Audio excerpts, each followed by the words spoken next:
Hi, this is Connie Erickson with another episode of Live at 5. And today I want to talk about reflective listening. And it's a big part of my course, so I'm not going to get into it too much. My course will relaunch. Sign-ups will start the end of May, and it'll relaunch again in June. But I wanted to tell you about when I started talking to my guy about reflective listening. And this was a blog post about, I don't know, sometime in October, but I wanted to make sure I got to everybody because some people like lives and some people like blog posts. So here it is. I woke up from a dream the other morning, and I usually have crazy dreams, but I just woke up and I was a little flustered. I said, oh, I had a dream and I missed my bus and I couldn't find anyone. And it was weird and scary. And without missing a beat, Mike looks up from his work and says, that stinks. I'm sorry to hear about that, which just cracked me up. And if you knew Mike, it would crack you up too, because this is really not like something he would have said when we were first dating. I wish you knew him. He's about 6'4", 300 pounds with a giant personality to match. He's a guy's guy. What you see is what you get. And I remember when we were first dating, and it was after a busy weekend, and he asked, well, what do you want to do? Do you want to see a movie, go out to dinner? I said, I just want to go home and hang out and connect with you.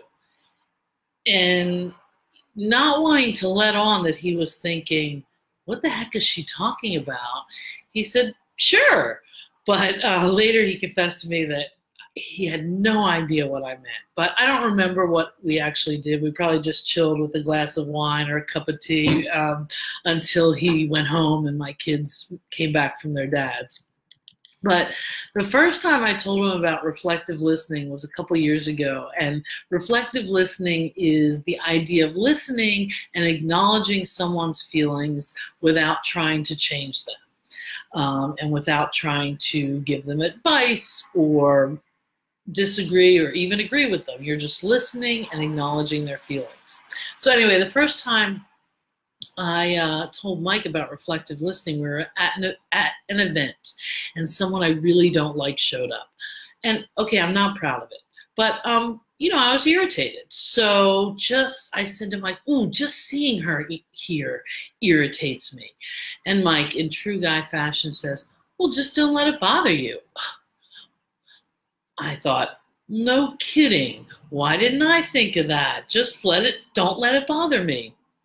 So I say, that is so not helpful.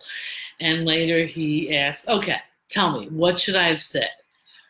Just acknowledge my feelings. Say something like, yeah, seeing her really bothers you.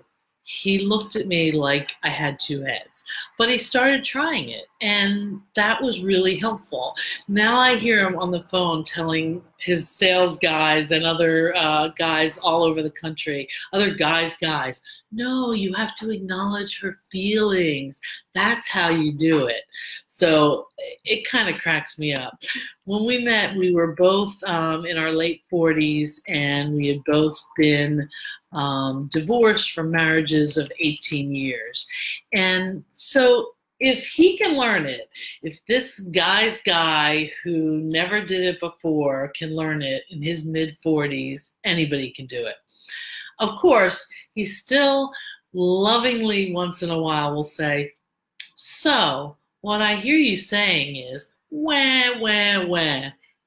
We still have some work to do. But if you have more questions and if you have comments about reflective listening or anything else, drop them in the comments, and I will see you next week, next Monday, live at 5.